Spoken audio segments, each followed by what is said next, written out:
On the FPO side, some, I don't want to say controversy, but we had some stuff starting to stir in the pot a little bit because some people were starting to call Paige Pierce dominating, quote unquote, stale or boring, enough so that it triggered Hannah Macbeth to tweet, excited to be a part of a new podcast launching this week focusing on FPO, and in doing so, show everyone why FPO is not, quote unquote, boring. Someone responded to this stating that if Paige didn't have competition soon, FPO would be stale, which Hannah responded to and said, was Michael Jordan dominating years with the Bulls stale? Was Paul Macbeth in 2015 stale? Alabama football, Golden State Warriors, dynasties in sport are never stale or boring. They are the reason people tune in. Lots to unpack there. Yeah. So basically, very tough when we're cross comparing like that. Very tough. I was gonna say basically, like over the past several events, I think Paige has won by like 30 or 40 strokes total. It's usually over after the first round, if not the second. In this case, I think it was the second round. So I'm going to start off with my opinion here. I agree with where Hannah's coming from, but I also agree with the response that someone had of if Paige doesn't have competition soon, FPO will be stale. Yeah. I get what Hannah's saying of like Paige dominating in and of itself is not stale. Yeah. But I think the part that makes FPO in its current state, which I understand the field is not full. We're missing players, which we talked about, finished players and stuff like that. We're missing them in the field right now. I get that. But with the current field and the current state, what's making it quote-unquote stale is that Paige can basically go on cruise control before she throws her first tee shot. She's just... No one's touching her right now. Yeah. And she's playing great golf, but no one's pushing her. So I think that's where it gets quote-unquote stale or boring, is that no one's pushing Paige to shoot these rounds. Paige is just going out there and shooting these rounds, and to be honest with you, if she didn't shoot them, it wouldn't matter. She won. Yeah. You know what I mean? Mm-hmm. So I think that's kind of... I don't know. What do you think about this? Do you think that Paige dominating is making it stale, or the lack of competition? Yeah, the argument with like the different dynasties is interesting. I think in a way, yeah, that's applicable. Like people like seeing greatness. But you have to remember, like the Warriors, there's a couple points to this. Number one, those dynasties weren't blowing out their competition every time. Now the Warriors, they were winning a lot of games. You know, they went 73-9. Yeah, and they still lost the championship. But they lost the championship that year even. Yeah. And you know, it wasn't always a blowout. You know, Alabama football was another one. Like they played in close title games during that dynasty, and they weren't winning consecutive years a lot. And the other thing is people get tired of dynasties. The Golden State Warriors, people hated them after a while. Alabama football, that's what happens. People are disgusted with Alabama Patriots. football. Like the Patriots have Massachusetts and the New England area is their fan base, and then the rest of the country roots for everyone but the Patriots, it seems like. And that's what, I mean, that's kind of what dynasties do. Yeah, and the thing is, if you're Paige, I mean, good for you. Like like she doesn't care. Yeah, she's not doing anything wrong out there. No, like she's just dominating. She's a dominant athlete right now in the sport. It's not her fault.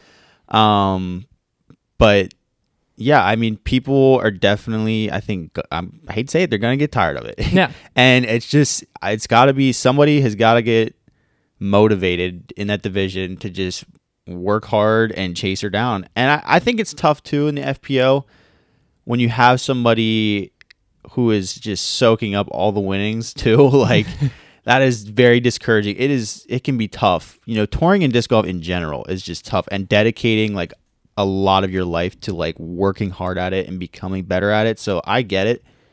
But yeah, we just need at least one person to start pushing her to where we can at least have a duel, you know? Yeah. Like the years where we had Paul and Ricky, like there were a lot of events where it was just Paul and Ricky up there at the top, but that was enough because we had somebody. Yeah, I think in 2016, if Paul and Ricky were both at an event, I'm pretty sure every event one of those two won. Oh, yeah. And for a while on the FPO side, that was Paige and Kat. Yeah. And Paige got better.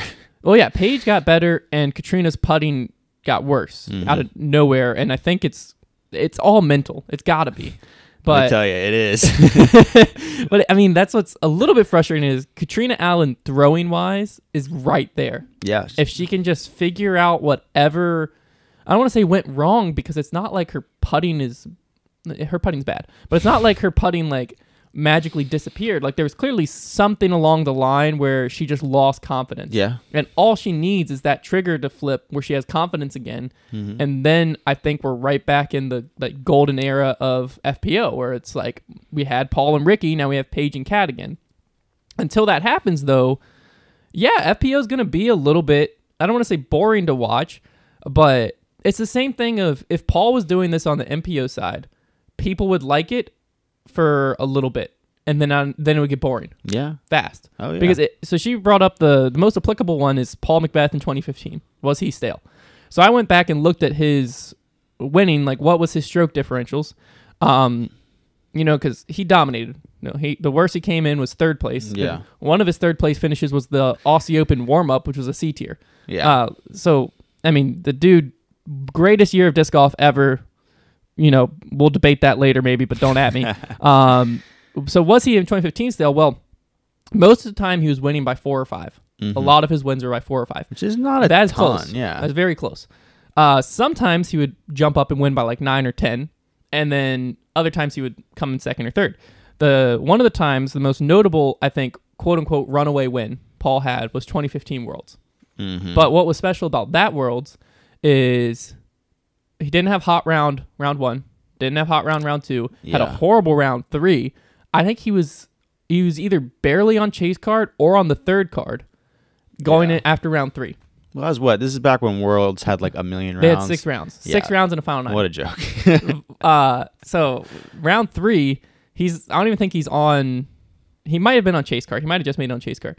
And then he goes course record, pretty sure a third course record in a row, and then just has a victory lap because he was already up like 9. Yeah. That's what Paul used to do back in the day, was just have some awful opening rounds and then just start chasing. I kind of miss it. It was exciting. Because that's the thing about it is, yes, Paul was dominating, but it wasn't stale or boring because of the competition. Yeah. Because in 2015, he still had Rick. In 2015, there was still, Shoestrick was still up at the top of the game. There's tons of players that were still up there.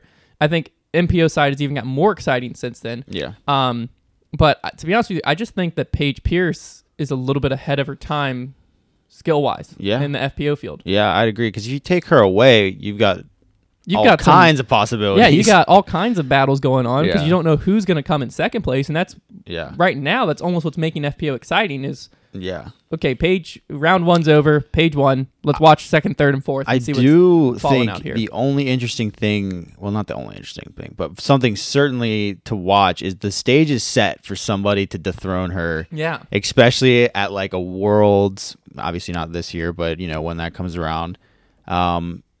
And when somebody does beat Paige, it's going to make for very interesting golf. Everybody's going to be tuning in when, oh my goodness, Paige is down 1 or tied up. Yeah. Going into the last round. Well, that's what happened sometimes last year. Yeah. Like I think even at Worlds, Paige was down a lot of it, and she was way back and came back for the win. Yeah. That stuff's exciting, but it's basically going to be which player can consistently put that pressure on her. Yeah. Because there's going to be, I wouldn't be surprised if in one of the next 2 or 3 tournaments, Paige loses. Yeah. Because it's hard to dominate and play that good all the time. She's not going to come outside the top 3, but I wouldn't be surprised if in the next 2 or 3 tournaments she loses to someone. But the question is going to be, let's say it was Missy Gannon that she lost to. Can Missy keep her foot on the pedal and keep putting pressure on Paige? So now, hey, I won one. I've dethroned her. I can do this. Yeah. Now I have that confidence in my mind. Can she stay at that level, or does she the next tournament fall off and Paige wins by 12 again, and then everyone's right back to where we are right now? You hear a lot of golfers talk about like being able to win, like it's a skill. Like playing is one thing, but like actually winning is a whole different animal because it's such a mental thing. And I feel like maybe somebody like Missy can get one under her belt, and then she figures out, okay, I can win, and it changes everything. Yeah, I think that's what it just takes. Because I think the same thing on the MPO side is. Back if you go to 2014, 2015, or even just when Paul was dominant 2012 on, I feel like once Ricky beat him a few times, then Ricky like broke through this mentality of like, this guy's human. Yeah. Like not only is this possible, but like I'm capable of doing this, and I just felt what it was like to do it. And so then every year Ricky's getting hungrier and hungrier. 2014, they go to like a 6 or 7 hole playoff for Worlds, and Ricky's like, I'm this close. Yeah. Like in his head, he had to be thinking like, this is possible. I can do this. 2015, different story. But then 2016, 2017, Ricky does it. You know, and then that's where 2016 Paul was injured, but 2017 Ricky was dominant. Yeah. You know, Ricky just played, you know. And I think it was someone on FPO were kind of in the same state of who is going to be that player that can break through, realize, hey, Paige is human.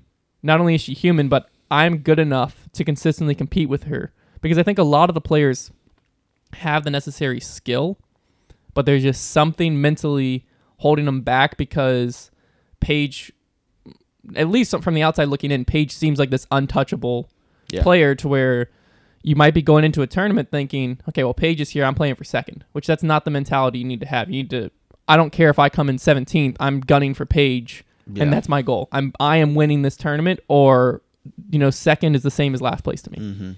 I think that's kind of the mentality that's separating a Paige and a Paul from the field a lot of times is Paul, I don't even know if Paul has second place trophies anymore. No. I've never seen one. I know his second place USDGC, he kept in a crate. And I asked him what he was going to do with it. He's like, if I ever win, I'll open it. But, like, I don't know. It might even still be in California right now. Like, that's the mentality. Whereas other players are like, I just came in second. Yeah. Like, whoo-wee, I just got second at a major. But Paige and Paul are in this whole different mindset of, like, second place, I'm just as upset as if I came in dead last. Yeah. Because all I care about is winning. That's the mentality that I think is going to, once a player can break to that point on the FPO side, we're going to be in for some seriously fun disc golf. But up until that point, it's not Paige winning all the time that makes it quote-unquote stale. It's just the lack of players playing close to her level currently is going to get boring the more it happens.